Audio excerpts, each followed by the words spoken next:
I've lived on Crescent Hollow Drive for 11 years, and I can tell you exactly what a normal morning sounds like. The Henderson sprinklers kick on at 6:15. Their system has a slow leak somewhere near the sidewalk joint, and you can hear it hissing if the wind is right.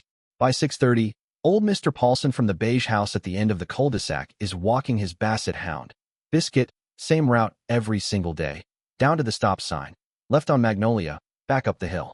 If you're awake early enough, you can time your coffee to it. That's the kind of neighborhood Crescent Hollow is. Predictable, comfortable.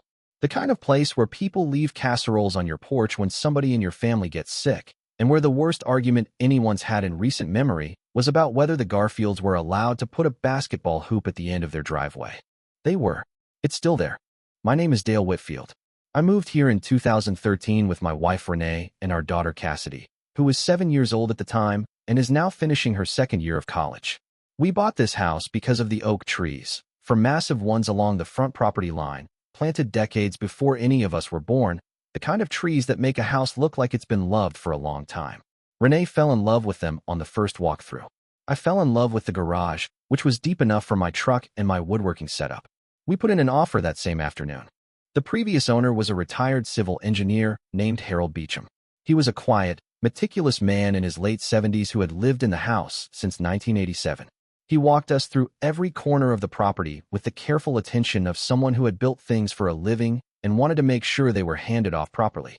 He showed us where the water shutoff was, which circuit breakers controlled which rooms, where he'd reinforced the back fence posts after a windstorm in 2009, and, almost as an afterthought, near the end of the walkthrough, he mentioned the cistern.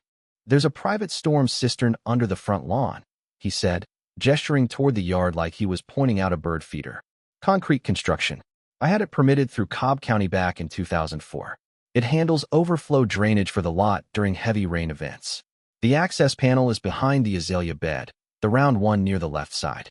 Never given me a day of trouble. I nodded, filed it away, and essentially forgot about it. I had bigger things to think about. New mortgage, new commute, a 7-year-old who needed to be enrolled in school and who had strong opinions about which bedroom was hers. The cistern was just a detail in a stack of details. I kept all of Harold's permit documentation with my closing paperwork in a fireproof box in the home office closet. It sat there for 11 years, undisturbed, gathering the particular kind of dust that only legal documents seem to attract. For most of those 11 years, the HOA was exactly what it was supposed to be, invisible. Dues came out of the account automatically. Occasionally, there'd be a newsletter about a community cleanup day or a reminder that holiday decorations needed to be removed by January 15th. Renee and I went to one annual meeting, found it deeply boring, and never went back. Nobody seemed to mind. Then, in the spring of 2 years ago, Margaret Holloway, who had served as HOA president for 6 consecutive years with a light, reasonable hand, announced she was stepping down. Her husband had accepted a job transfer to Charlotte. They were moving in June. She thanked everyone in a heartfelt email and wished the neighborhood well. The board held an emergency election to fill the vacancy. Patricia Cummings won with 7 votes. I didn't even know there had been an election until Renee mentioned it at dinner one night, the way you'd mention a minor weather event. "Oh, that woman from the corner house is the new HOA president apparently. The one with the white columns." I said. "She seems very organized," Renee said, in a tone that meant something else entirely. We found out exactly how organized Patricia was about 6 weeks later when the first violation notice arrived. It was a proper official document. HOA letterhead, reference number, a citation block, the whole thing. It informed me that my property had been observed to be in violation of Section 4, subsection C of the Crescent Hollow Community Aesthetic Guidelines, which prohibited the visible storage of utility equipment, hoses, or non-decorative outdoor fixtures within the front property zone as viewable from the public street. The violation was my garden hose.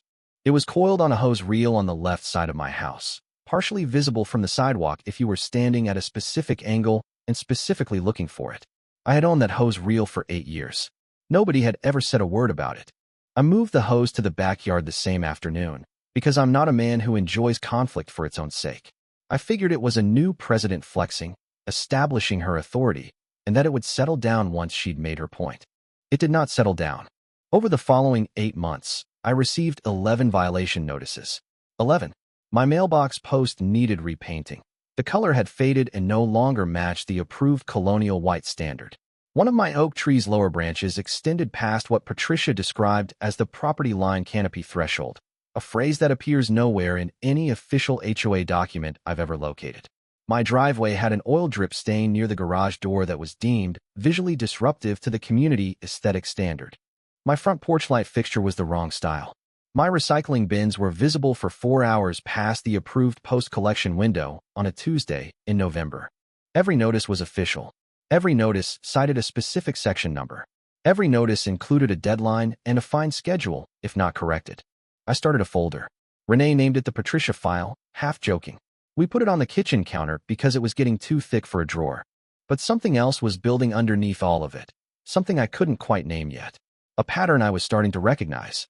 Because of those 11 notices, not one had gone to any other house on Crescent Hollow Drive. I'd asked around carefully, casually, conversations at the mailbox, a quick text to Tom across the street. Nobody else had received a single notice since Patricia took over. Just me.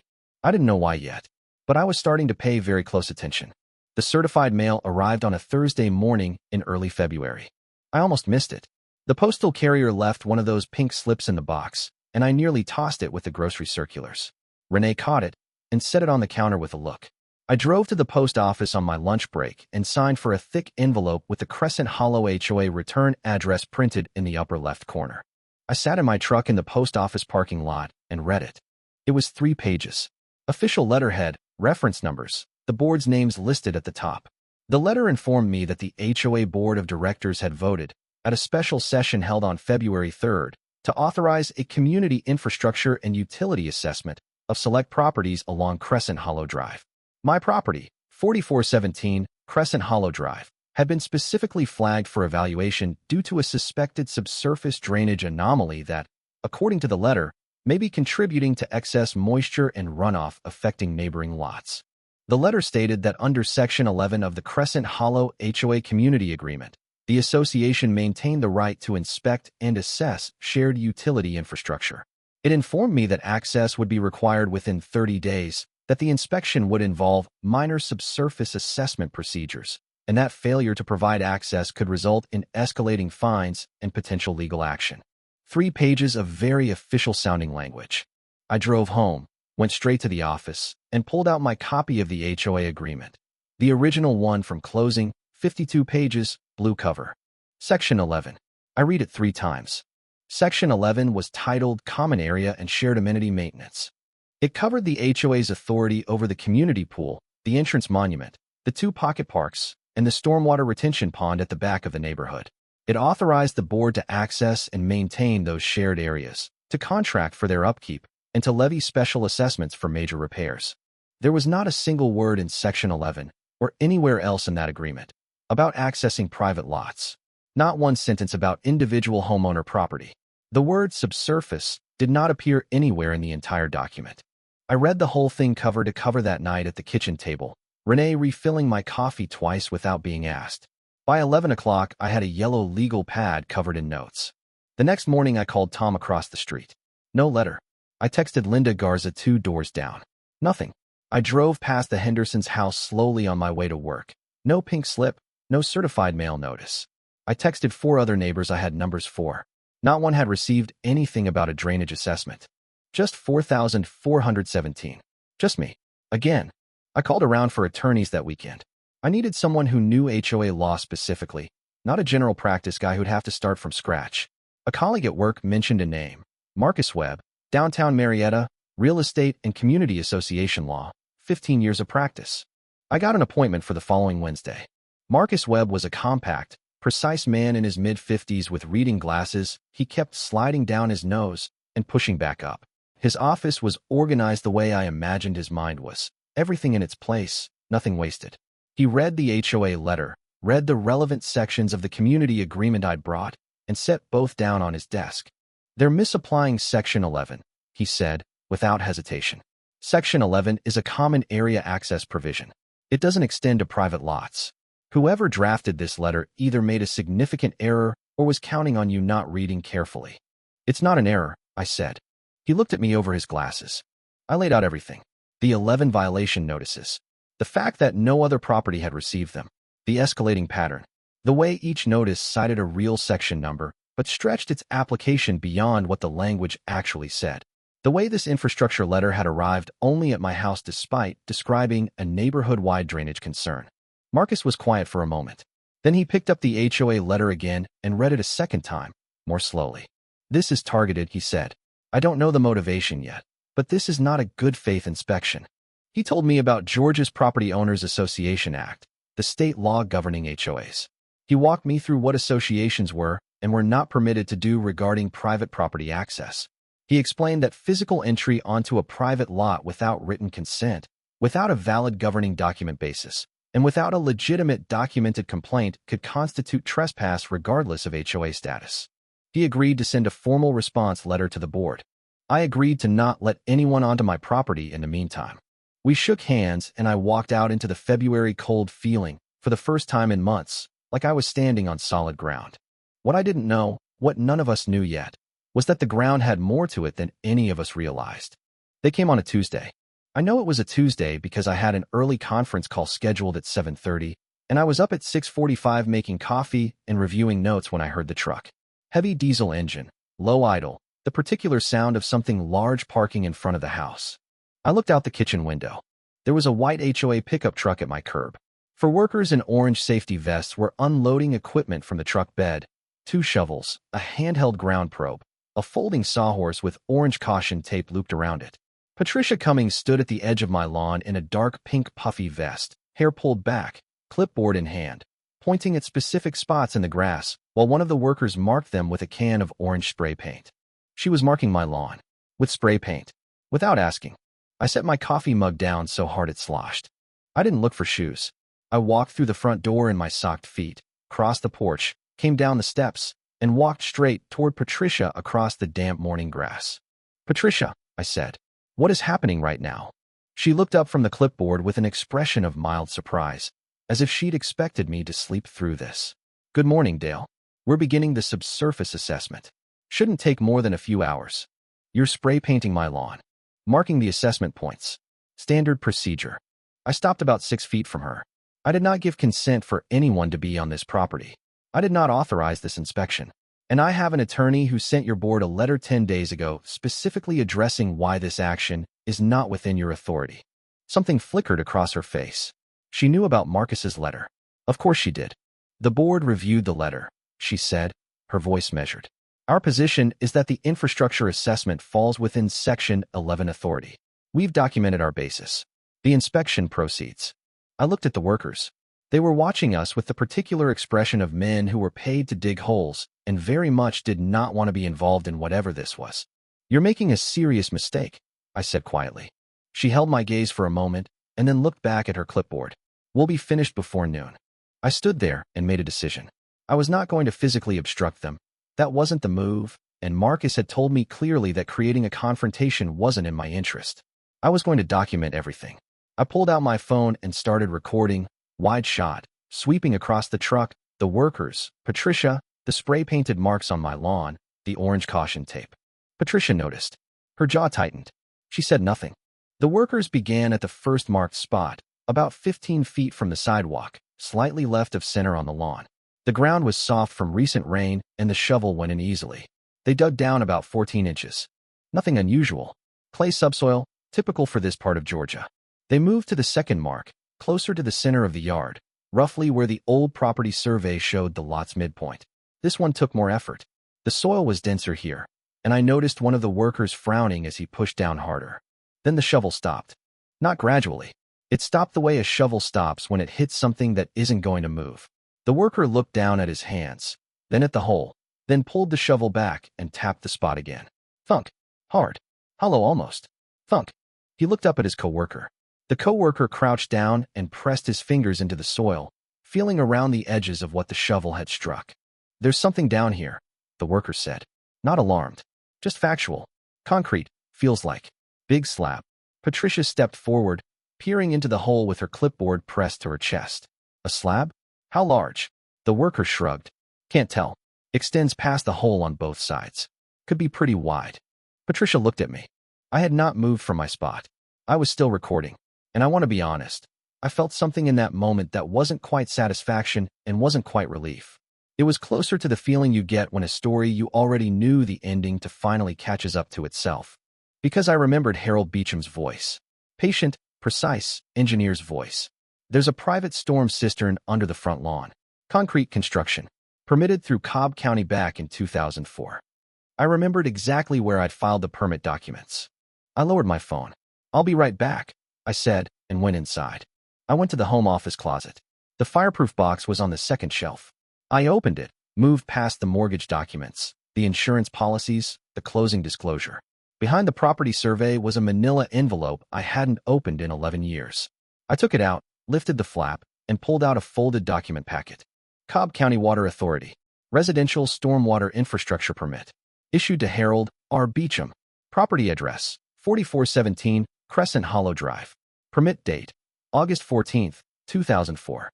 Structure description, private below-grade concrete storm cistern, capacity 800 gallons, designed for on-lot drainage management. Stamped. Signed by the county inspector. Recorded with the Water Authority. Entirely legal. Entirely permitted.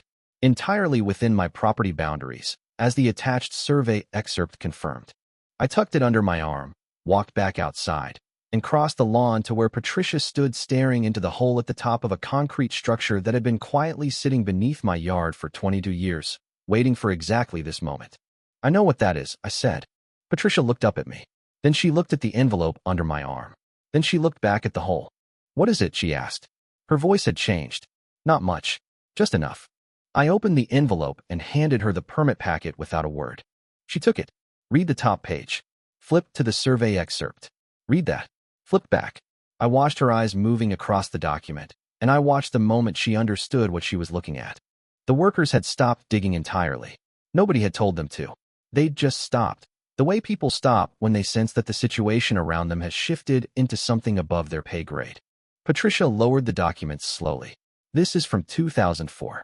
Harold Beecham had it installed and permitted before I bought the house. It transfers with the property. It's registered with Cobb County. It sits entirely within my lot boundaries." I paused. "It is not shared infrastructure. It has nothing to do with neighboring lots. It serves this property only." She was quiet for a moment. I could see her working through it, not looking for a way to be reasonable, but looking for a way out. She found one, or thought she did. "The board wasn't aware of this structure," she said. "An undisclosed subsurface installation of this size creates liability questions for the association. We'll need to consult with our counsel before." "Patricia," my voice was calm. "I want to be clear about that. I was not angry in that moment. I was something steadier than angry. This structure is not undisclosed. It's on record with the county. It's in my deed file. The fact that the board wasn't aware of it is not my legal problem." I held out my hand for the documents. She gave them back. "My attorney is going to want a full account of this morning," I said, "including the fact that you proceeded with physical excavation on my private property after receiving his letter, including the spray paint on my lawn, including the fact that this truck arrived without any written consent from me." She said she'd have the board's attorney reach out to Marcus. I said that would be fine. She gathered her clipboard, said something brief to the workers about stopping for the day, and walked back to the HOA truck. She didn't look at me again.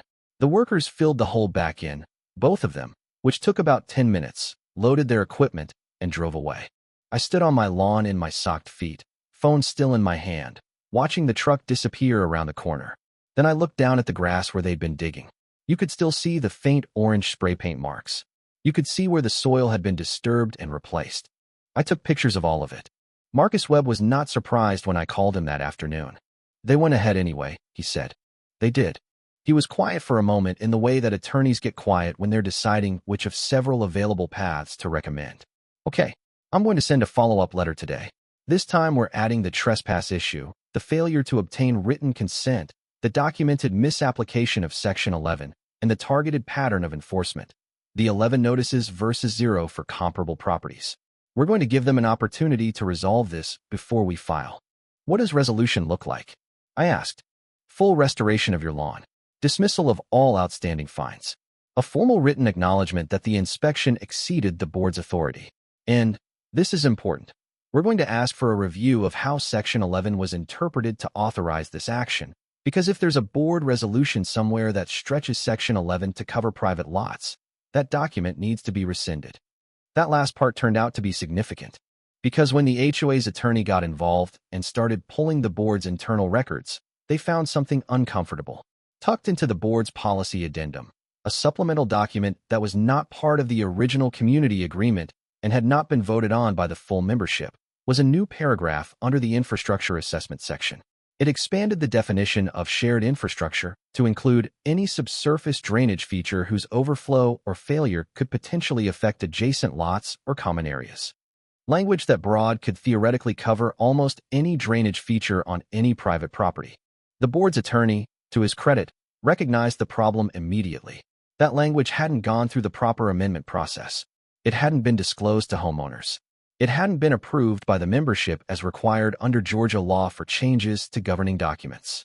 It had been added quietly, apparently without a full board vote, at some point in the last 18 months. Guess who had been the driving force behind the infrastructure assessment initiative?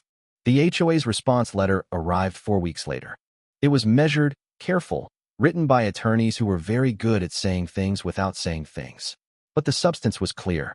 The board acknowledged that the inspection of my property had exceeded the intended scope of the association's authority. They agreed to restore my lawn to its prior condition at the association's expense. All outstanding violation fines, all 11 notices worth, were formally dismissed, and the supplemental infrastructure assessment language was withdrawn pending a proper membership review, which would ultimately result in it being voted down entirely. There was no formal apology. I didn't expect one. That's not how these things work. But there was one more thing. My attorney heard through the HOA's counsel that a special board meeting had been called, and that several board members had formally requested a review of recent enforcement decisions and the authorization process for the February assessment. The meeting was closed, and I was not privy to what was said. But 3 weeks after that meeting, Patricia Cummings sent an email to the Crescent Hollow Community Listserv announcing that she was stepping down from the HOA presidency due to personal scheduling commitments. She'd been president for just under 2 years. The landscaping crew came on a bright Thursday in April. 2 guys, a roll of sod, and a bag of topsoil. They were polite and efficient, and clearly just happy to be doing something uncomplicated. They were done in under 2 hours. By afternoon, you couldn't tell anyone had ever dug anything up. The grass was green, smooth, and even, and somewhere about 18 inches below it, Harold Beecham's concrete cistern sat exactly where it had always sat, doing exactly what it had always done, completely unbothered. Renee brought me a cup of coffee, and we stood on the porch looking at the lawn. "Should we send Harold a card?" she said. "I've been thinking about that," I said. Man builds a permitted drainage cistern in 2004, doesn't even really think about it, and 22 years later, it's what saves his old house from an HOA power trip. Engineers plan for things, Renee said. I laughed. She was right. The Patricia file went into the filing cabinet that same afternoon. I put it right behind the Cobb County permit packet. Harold's paperwork first, then mine. Seemed like the right order. I still wave at Patricia when I see her. She waves back.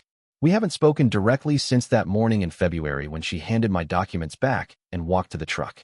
I don't know what she was thinking when she decided to target my property, and at this point I'm not sure it matters. Some things you just file away. What I do know is this. For 11 years I kept a permit document in a fireproof box and never thought about it twice. I thought it was just paperwork.